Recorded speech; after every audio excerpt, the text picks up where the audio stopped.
is Thomas. And he's going to get this one across the 30-yard line. It's a gain of 11 yards that time, and it produces a new set of downs. It's a nice completion, a little bit of run after catch as well to create the yardage that they got. But it is so tough to cover that route, the drag route, because they run it at varying speeds. Because the key is to create hesitancy on the defender's part. Always so empathetic for those DBs, aren't you? Larry Fitzgerald was the intended target. That'll bring up second down. This has been a really nice day for the defense. They've made it so difficult to find open receivers because they're able to squeeze the passing lanes down. A lot of what they're doing is communicating. Receivers in one area, receivers in another area. They're almost what they call passing them off from one defender to the next, even in zone defenses, and making it very hard to find an open spot for the quarterback to deliver the ball. So the offense needing 4 yards. It's third down. That was a nicely run slant route, and what the receiver's trying to do is make the defender think he's going upfield for a deeper route, and then breaks it off, usually after about 3 to 4 steps, and cuts towards the middle of the field. And now what he's trying to do is use his body to keep the defender away from the football and get the quarterback a really nice target. But give the defensive guys a little bit of credit. They didn't let the deep ball beat them on that play, did they? No, the drag, that guy can be your safety valve. We saw it right there. Yeah, and they picked up the first down for him, too. McNair, and caught left side, Olsen. And he'll get it down here to the 43. A gain of 6 there on first. When you execute a drag or a crossing route really well and give them a chance to let it develop a little bit, you can gain some significant yardage hitting your tight end on that one. Completed pass play. Now let's see if they go back to the air or to the ground. They come out here in the eye. On second down, they run with Stewart. And some good tackling there as he stopped up at about the 41. And he got half of what he needed there, 2 yards. And it'll bring up a third and 2 more. In order to play really good run defense when you're playing a 3-4, there's 3 guys up front. The nose tackle and the guys they call the defensive ends, they're usually big people because they're going to have to eat up a lot of blockers because usually 5 on 3. And when they do their job well, guys who play on the inside, those inside linebackers, they're able to just roam and hit. On first down, it's McNair. Would it be safe to say that as precise as routes are supposed to be run in the NFL, maybe they're not quite as precise in college ball? That's accurate, yes. And I think we saw a college route in the NFL there. Just find the soft spot, find the dead zone, and find the first down. And that's what he just did. Now a play fake here on first down. Going for it all. A fight for the football, and it's intercepted. Picked off here by Jimmy Smith.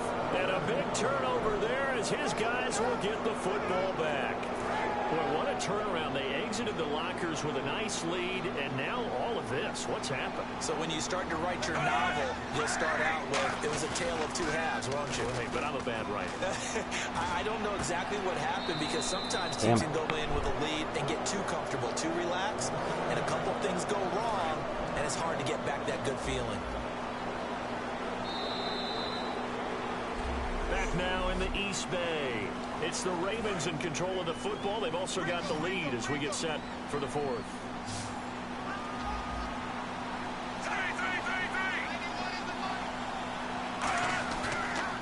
Off the draw from Flacco, it's Forsett.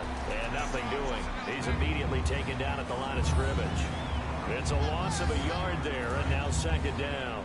And in this situation with the lead, 4th quarter, they're liking keeping the ball on the ground, I'm sure. That's just smart football, but you know the defense has to know it as well. They've got to stop him here. Pressure from his right, and he goes down hard, flat on his back. Chris Long in there to sack him for a loss of 6. Well, there was second long, now it's third and even longer. They're going in the wrong direction here. Because they're moving exactly the way they want to, but you're exactly right. Definitely going in the wrong direction for the offensive guys. And he'll just toss it away. So he throws it away, and that brings up 4th down. Partner, how many times have you heard it? Pressure creates diamonds, right? But it also bursts pipes. And on that one, that's what they got. They got after him, and he was fortunate just to get rid of it. Yeah, he just had to chuck it away. Here's Jones. A good return there, 17 yards. And the Raiders will take possession. The Raider offense now making their way toward the huddle. Looked like they had something going last drive. Then the interception happened. Will they recover? The memory they need to keep with them is, then they did have something going. They were moving the ball on offense, had a nice sequence going. Don't worry about the other part. You can't get that back. Let's go back to what you were doing well before. I thought you were going to say they need to have no memory, but remember the good part, forget the bad. I like that even better. On second down, McNair. Looking again for Thomas, this time complete. And he takes this one all the way across midfield into enemy territory down to the 40-yard line. And they're going to hurry back to the line now.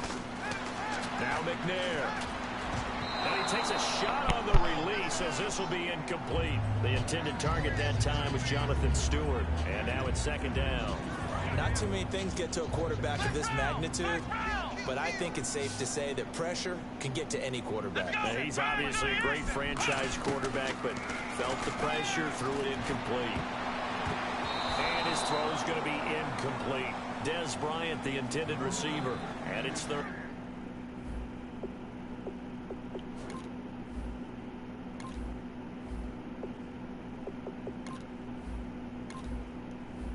Down.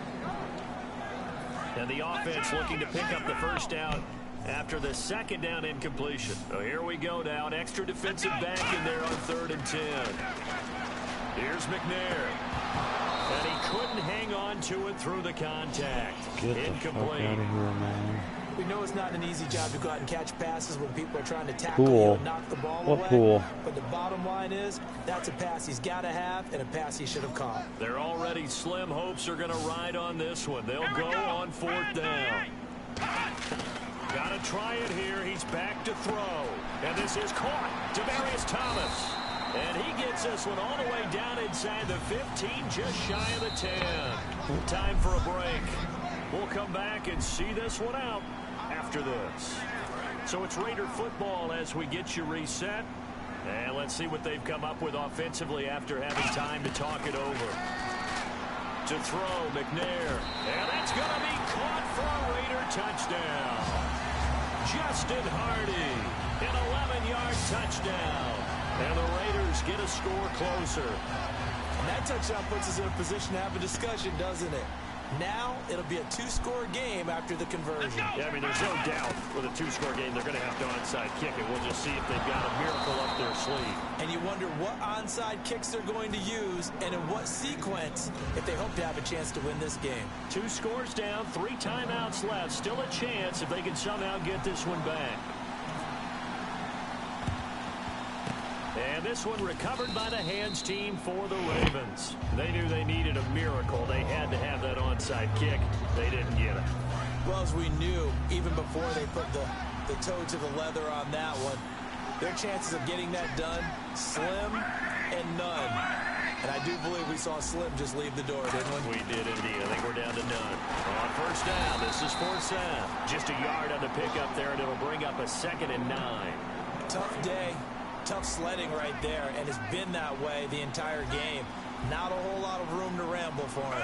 Yeah, you're right. It's been that way all afternoon. Didn't get a whole lot better there. On 2nd down, 4th down. And he'll lose yardage. Now whistles, and the Raiders are going to signal for a timeout. It's just their first. They've got 2 more to use here in the final stages. And the Raiders call on a nickel set for 3rd down. Flacco gives to 4th down. Just a gain of 2 there, and it's going to bring up a 4th down. The best defensive linemen, they play with great leverage so they can get low and not get bowled over by offensive linemen. They have excellent hands. They can throw people off on a play. We just saw a great example of a really good run stop by a guy playing the defensive tackle position. And did he have enough?